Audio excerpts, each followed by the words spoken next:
ಸೂರ್ಯನೂ ಅಷ್ಟೇನೆ.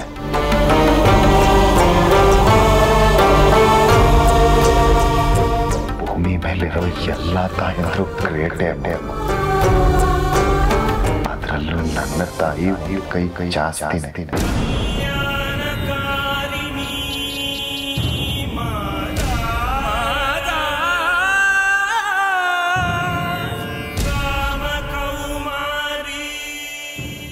ದೇವರು ಪ್ರತಿಯೊಬ್ಬನ ಜೊತೆ ಇರಕ್ಕಾಗಲ್ಲ ಅಂತಾನೆ ತಾಯಿನ ಸೃಷ್ಟಿ ಮಾಡಿದೆ. ಆ ತಾಯಿಯಲ್ಲಿ ದೇವರನ್ನ ಕಾಣ್ತೀವಿ.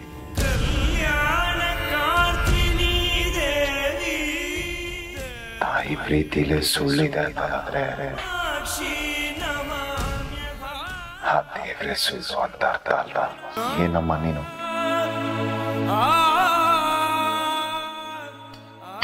ನೀನೀ ಮನೆ ಶಕ್ತಿ. ನೀನ್ ಚೆನ್ನಾಗಿದ್ರೆ ನಾವು ಚೆನ್ನಾಗಿರ್ತೀವಿ.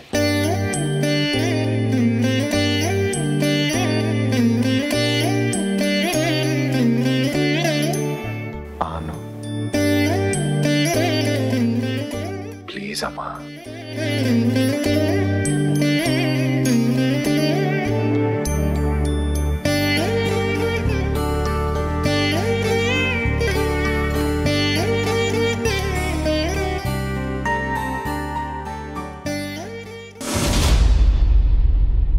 ನಾಳೆ ಹಬ್ಬ ಇಟ್ಕೊಂಡು ನಮ್ಮನೆ ಹೇಗಿದೆ ನೋಡಿ ಅಕ್ಕ. ಛೇ, ಏನೇನೆಲ್ಲ ಆಗೋಯ್ತು.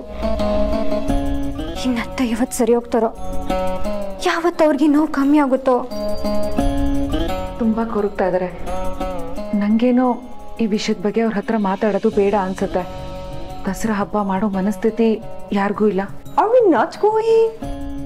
No surely, we're not. ಈ ಸಲ ಹಬ್ಬನ ಗ್ರ್ಯಾಂಡಾಗಿ ಸೆಲೆಬ್ರೇಟ್ ಮಾಡ್ತಾ ಇಲ್ಲ. ಸಿಂಪಲ್ ಪೂಜೆ ಇರುತ್ತೆ ಅಷ್ಟೇ. ಯಾರು ಆ ಥರ ಹೇಳಿದ್ದು?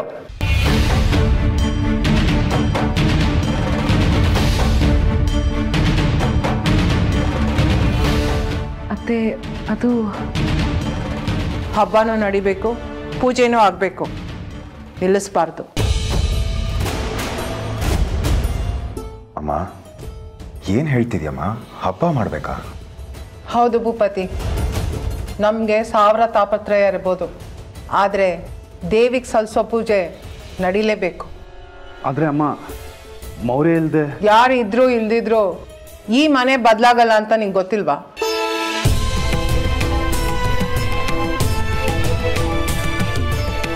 ಯಾವುದು ಬದಲಾಗಲ್ಲ. ಪ್ರತಿ ವರ್ಷದ ಥರ ಈ ಸಲನೂ ದಸರಾ ನವರಾತ್ರಿ ಹಬ್ಬ ಮಾಡ್ತೀವಿ. ಅದಕ್ಕೇನು ಬೇಕೋ ಎಲ್ಲ ತಯಾರಿ ಮಾಡ್ಕೊಳ್ಳಿ. ನೀವು ಇವತ್ತೇ ನಿಧಿ ಪುಟ್ಟನ ಅಜ್ಜಿ ಮನೆ ಕಳಿಸ್ಬೇಕಿತ್ತಾ? ನಕ್ಷತ್ರ, ನಮ್ಮಪ್ಪ ಯಾವತ್ತಿಂದ ನನ್ನನ್ನು ಕರಿತಾ ಇದ್ರು ಗೊತ್ತಾ? ನನಗಂತೂ ಹೋಗೋಕ್ಕಾಗಿರ್ಲಿಲ್ಲ. ಅದಕ್ಕೆ ಅಟ್ಲೀಸ್ಟ್ ಅವಳಾದರೂ ಹೋಗಿರ್ಲಿ ಅಂತ ಕಳಿಸ್ದೆ. ಹೇಗಿದ್ರು ದಸರಾ ರಜಾ ಅಲ್ವಾ, ಅಜ್ಜಿ ತಾತನ ಜೊತೆ ಹೊಲ ಗದ್ದೆ ಹಸು ಕರು ಅಂತ ಎಂಜಾಯ್ ಮಾಡ್ಕೊಂಡು ಬರ್ತಾಳೆ ಬಿಡು. ನೋನು, ಇವತ್ತು ಮನೇಲಿ ಪೂಜೆ ನಡೀತಿದೆ. ಯಾವುದಾದ್ರೂ ಇಂಪಾರ್ಟೆಂಟ್ ಮೀಟಿಂಗ್ಸ್ ಇದ್ರೆ, ಇಲ್ಲ ಅಣ್ಣನೂ ಬರ್ತಾ ಇಲ್ಲ, ಏನಾದರೂ ಇಂಪಾರ್ಟೆಂಟ್ ಮೀಟಿಂಗ್ಸ್ ಇದ್ರೆ ವಿಡಿಯೋ ಕಾನ್ಫರೆನ್ಸಿಗೆ ಬರ್ತೀವಿ.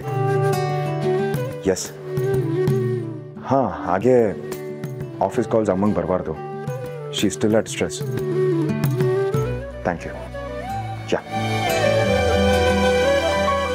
ಭೂಪತಿ, ಇಷ್ಟೇ ಸಾಕಾ? ಇನ್ನೂ ಏನಾದರೂ ಅಲಂಕಾರ ಮಾಡಬೇಕಾ? ಸಾಕು, ಚೆನ್ನಾಗಿದೆ.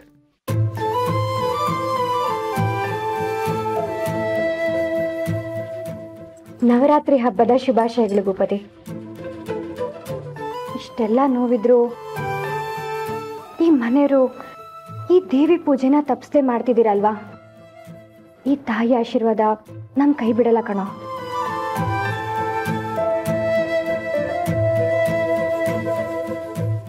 ಹಾಗೆ ಅಪರಾಧಿ ನಿನ್ನ ತಮ್ಮ ಅಂತ ಗೊತ್ತಿದ್ದು ನೀನು ಅದನ್ನ ಲೆಕ್ಕಿಸದೆ ನನ್ನನ್ನು ಕಾಪಾಡಿದ್ಯಾ.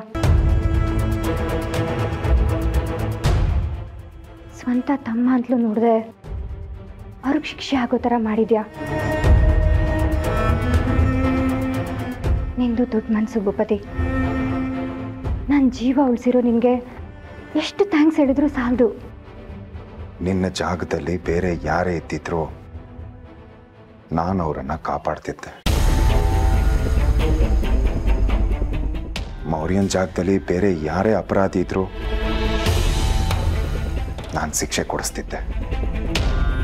ಅದರಲ್ಲಿ ಯಾವ ಬದಲಾವಣೆನೂ ಇರ್ತಿರ್ಲಿಲ್ಲ ನಕ್ಷತ್ರ.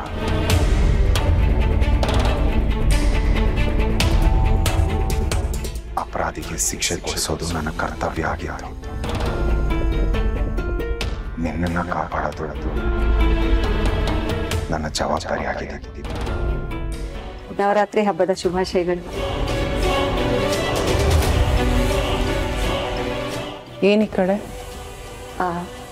ನಾನೇ ಇವ್ರನ್ನ ಕರ್ಕೊಂಡು ಬಂದಿದ್ದು. ವಿಷಯ ಶಕುಂತಲಾ ಅವರೇ, ಮದುವೆ ಟೈಮಲ್ಲಿ ನನ್ನಿಂದ ತಪ್ಪಾಯಿತು. ಅದರಿಂದ ನಿಮಗೆ ನಿಮ್ಮ ಮಗನಿಗೆ ತುಂಬ ನೋವಾಗಿದೆ. ಅದಕ್ಕೆ ಇದೆಲ್ಲನೂ ಮರೆತು ನಾವು ಯಾಕೆ ಮುಂಚಿನ ಥರ ಚೆನ್ನಾಗಿರಬಾರ್ದು?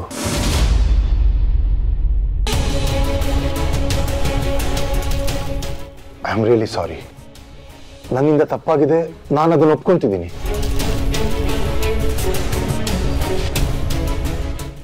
ಅದಕ್ಕೆ ನೀವು ದೊಡ್ಡ ಮನಸ್ಸು ಮಾಡಿ ಇದನ್ನೆಲ್ಲ ಕ್ಷಮಿಸಿದ್ರೆ ನನ್ನ ಮಗಳು ಚೆನ್ನಾಗಿರ್ತಾಳೆ. ಪ್ಲೀಸ್. ರೆಡಿಕ್ಯುಲಸ್. ನೀವು ಮಾಡಿರೋ ಮೋಸಕ್ಕೆ ತಪ್ಪಿಗೆ ಈ ಜನ್ಮದಲ್ಲಿ ನಿಮಗೆ ಕ್ಷಮೆ ಸಿಗಲ್ಲ.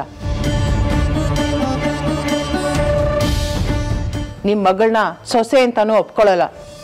ನೀವು ಕ್ಷಮೆ ಕೇಳಿದ ಮಾತ್ರಕ್ಕೆ ಎಲ್ಲ ಸರಿ ಹೋಗುತ್ತೆ ಅಂತ ನೀವು ಅನ್ಕೊಂಡಿದ್ರೆ ಅದು ನಿಮ್ಮ ಭ್ರಮೆ. ಅದ್ಯಾವತ್ತೂ ನಡೆಯಲ್ಲ. ಏನಿದು ದಿಢೀರಂತ? ಒಂದ್ ಫೋನ್ ಇಲ್ಲ, ಏನಿಲ್ಲ, ಹಾಗೆ ಬಂದಿದ್ದೀರಾ? ಅದು ಹೋಗಿ ಬಿಡಿ, ಒಳ್ಳೇದಾಯ್ತು. ಹಬ್ಬಕ್ಕೆ ಆ ದೇವ್ರ ಜೊತೆ ಈ ದೇವ್ರ ಆಶೀರ್ವಾದನೂ ಸಿಕ್ತಿದೆಯಲ್ಲ. ಒಳ್ಳೇದಾಗ್ಲಿ ಕಂದ. ಹಬ್ಬ ಜೋರ? ಹೂ ಅಮ್ಮ, ನಾವೇನೋ ಬೇಡ ಅನ್ಕೊಂಡಿದ್ವಿ, ಆದ್ರೆ ಅತ್ತೇನೆ ಏನೇ ಆದ್ರೂ ಪೂಜೆನ ಬಿಡಬಾರ್ದು, ಹಬ್ಬ ಮಾಡಿ ಅಂದ್ರು.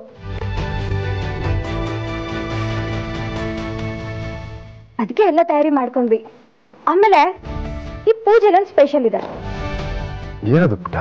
ಗೊಂಬೆ ಆಟ, ನಮ್ ಶರ್ಲಿ ಅಕ್ಕನಿಗೋಸ್ಕರ. ಓ, ಗುಡ್ ಗುಡ್. ಬನ್ನಿ ಬನ್ನಿ ಅಮ್ಮ.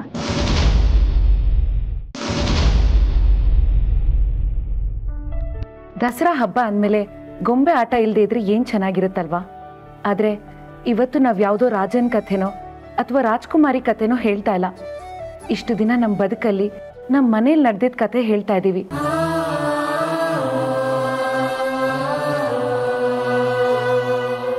ಒಂದು ಪುಟ್ಟ ವಠಾರ, ಅಲ್ಲೊಂದು ಅಂಗೈಯಷ್ಟು ಜಾಗದ ಮನೆ, ಮಲ್ಲಿಗೆ ಹೂವಿನ ರಾಶಿ ಮಧ್ಯ ಒಂದೇ ಒಂದು ನೀಲಿ ಪುಷ್ಪದ ಹಾಗೆ ಅಲ್ಲೊಬ್ಳು ಹುಡುಗಿ ಬೆಳೀತಾ ಇದ್ಲು. ಅವಳೆ ನಮ್ ಕಥಾ ನಾಯಕಿ. ಆ ಬಣ್ಣದಿಂದ ಅವಳ ಬದುಕಲ್ಲಿ ಅವಳ ಪಟ್ಟು ಪಾಡು ಅಷ್ಟಿಷ್ಟಲ್ಲ. ಅಪ್ಪನಿಗೆ ಬೇಡವಾದ ಮಗಳು, ಅಜ್ಜಿಗೆ ಅನಿಷ್ಟ, ಪ್ರತಿನಿತ್ಯ ಹಂಗಿಸ್ಕೊಳ್ತಿದ್ರು. ತನ್ನನ್ನ ಕಾಪಾಡ್ತಿದ್ದಿತ್ತು ತನ್ನಮ್ಮನ ಪ್ರೀತಿ. ಇನ್ನೊಂದು ಕಡೆ ಒಂದು ದೊಡ್ಡ ಮನೆ, ಶ್ರೀಮಂತ ಮನೆ. ಆ ಮನೆಯ ಅಪ್ಪ, ಆ ಮನೆಯ ಅಪ್ಪ ಅಮ್ಮನ ಕತ್ತಲ ಬಾಳಲ್ಲಿ ಹುಣ್ಣಿಮೆಯ ಚಂದ್ರನ ಹಾಗೆ ಮಗುವಾಗಿ ಒಬ್ಳು ಹುಡುಗಿ ಬರ್ತಾಳೆ.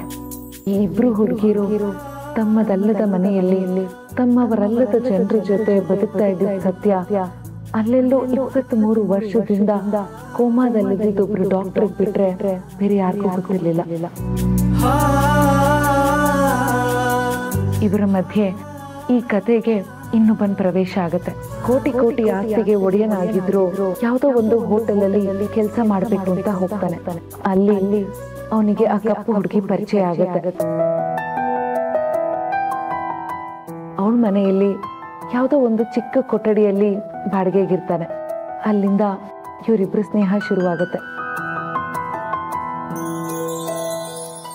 ಆ 6 ತಿಂಗಳಲ್ಲಿ ಆ ಹುಡುಗ ಹುಡುಗಿ ಎಷ್ಟು ಹತ್ರ ಆಗ್ತಾರೆ ಅಂದ್ರೆ ಅವರಿಬ್ರು ಸ್ನೇಹಕ್ಕೆ ಕೊನೆ ಮೊದಲು ಇರಲ್ಲ. ಆದ್ರೆ ಅದ್ಯಾವುದೋ ಮಾಯೆಯಲ್ಲಿ ಆ ಕಪ್ಪು ಹುಡುಗಿಗೆ ಅವನ ಮೇಲೆ ಪ್ರೀತಿ ಬರುತ್ತೆ. ಅವಳಿಗೆ ಗೊತ್ತಿಲ್ಲದ ಹಾಗೆ ಅವಳು ಅವನನ್ನ ಪ್ರೀತಿಸಕ್ ಶುರು ಮಾಡ್ತಾಳೆ.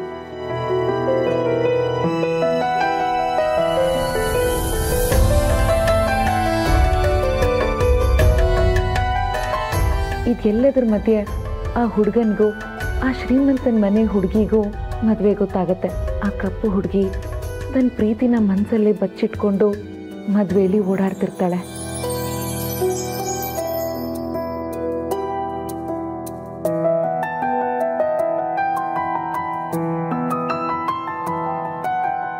ಎಲ್ಲರೂ ಎಲ್ಲಾನು ಚೆನ್ನಾಗಿದೆ ಅನ್ಕೊಂಡು ಭ್ರಮೇಲಿ ಬದುಕ್ತಿರುವಾಗ ಆ ಭ್ರಮೆನ ಸೀಳ್ಕೊಂಡು ಒಂದ್ ಸತ್ಯ ಹೊರಗೆ ಬರುತ್ತೆ.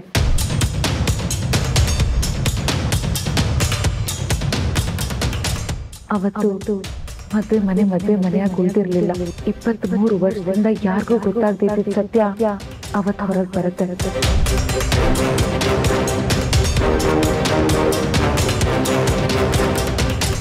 ಇನ್ನೇನು ಎಲ್ಲ ಸರಿ ಹೋಗಿ ಮದುವೆ ನಡೆಯುತ್ತೆ ಅನ್ನೋ ಸಮಯದಲ್ಲಿ ಆ ಶ್ರೀಮಂತ ಅಪ್ಪನಿಗೆ ತನ್ನ ಮಗಳು ಆ ಹುಡುಗನ್ನ ಪ್ರೀತಿಸ್ತಾ ಇರೋ ವಿಷಯ ಗೊತ್ತಾಗುತ್ತೆ. ಹುಟ್ಟಿದಾಗ್ಲಿಂದ ತನ್ನ ಕಷ್ಟ ಸುಖಕ್ಕೆ ಆಗ್ಲಿಲ್ವಲ್ಲ ಅನ್ನೋ ನೋವಲ್ಲಿ ಕಡೆ ಪಕ್ಷ ಅವಳ ಪ್ರೀತಿದ ಹುಡುಗನ್ನಾದ್ರೂ ಅವಳು ಕೊಡಿಸ್ಬೇಕು ಅಂತ ಹಠಕ್ಕೆ ಬಿಟ್ಟು ಒಂದು ತಪ್ಪು ನಿರ್ಧಾರ ತಗೋತಾರೆ.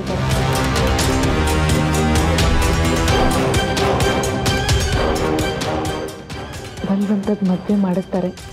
ಅಲ್ಲಿಂದ ಎಲ್ಲಾನು ಬದಲಾಗುತ್ತೆ.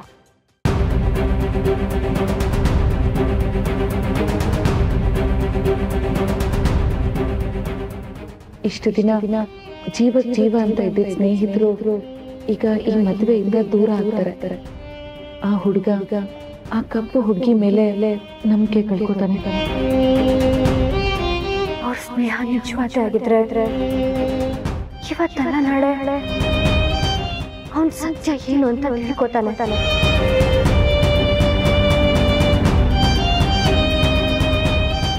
ಅವಳನ್ನ ಅರ್ಥ ಮಾಡಿಕೊಂಡು ಒಪ್ಕೋತಾನೆ ಅಂತ ಈಗಲೂ ಹುಡುಗಿ ಕಾಯ್ತಿದ್ದಾಳೆ. ಒಂದು ಮಟ್ಟಕ್ಕೆ ಜೀವನ ಸರಿ ಹೋಗ್ತಿದೆ ಅನ್ನೋ ಹೊತ್ತಲ್ಲಿ ಈ ಹುಡುಗಿಗೆ ಯಾರೋ ಒಬ್ಬ ಪದೇ ಪದೇ ತೊಂದರೆ ಕೊಡೋದಕ್ಕೆ ಶುರು ಮಾಡ್ತಾನೆ. ಅವಳ ಜೀವಕ್ಕೆ ಅಪಾಯ ಬರುತ್ತೆ. ಆಗೆಲ್ಲ ಅವಳ ಗಂಡನೇ ಪ್ರಾಣ ಕೊಟ್ಟು ಆ ಹುಡುಗಿನ ಕಾಪಾಡ್ತಾನೆ. ಕೊನೆಗೂ ತಮಗೆ ತೊಂದರೆ ಕೊಡ್ತಾ ಇರೋ ಕಾಣದ ಮುಖ ಯಾವುದು ಅಂತ ಗೊತ್ತಾಗುತ್ತೆ. ಅವನು ಆ ಹುಡುಗನ ತಮ್ಮನೇ ಆಗಿರ್ತಾನೆ. ನ್ಯಾಯ ಅಂತ ಬಂದಾಗ ತನ್ನ ಮಕ್ಕಳನ್ನು ನೋಡದೇ ಇರೋ ತಾಯಿ ಸ್ವಂತ ಮಗನನ್ನು ಹಿಡಿದು ಪೊಲೀಸರಿಗೆ ಒಪ್ಪಿಸ್ತಾರೆ. ತಾವೇ ಕೈಯಾರ ಅವನಿಗೆ ಶಿಕ್ಷೆ ಆಗೋ ಥರ ಮಾಡ್ತಾರೆ. ಸದ್ಯಕ್ಕೆ ಕತೆ ಇಲ್ಲಿ ತನಕ ಬಂದಿದೆ. ಆ ಕಥಾ ನಾಯಕಿಗೆ ಮುಂದಕ್ಕೆ ಎಲ್ಲ ಒಳ್ಳೇದಾಗುತ್ತೆ. ಅವಳ ಗಂಡನ ಜೊತೆ ಚೆನ್ನಾಗಿರ್ತಾಳೆ, ಸುಖವಾಗಿ ಸಂಸಾರ ಮಾಡ್ತಾಳೆ ಅಂತ ನಾವೆಲ್ಲರೂ ಅನ್ಕೊಂಡಿದ್ದೀವಿ. ಇವತ್ತು ಈ ಕತೆ ಹೇಗಿದೆಯೋ ಈ 100 ವರ್ಷ ಆದ್ರೂ ಹಾಗೆ ಇರುತ್ತೆ. ಅವರಿಬ್ರು ಯಾವತ್ತೂ ಒಂದಾಗಲ್ಲ.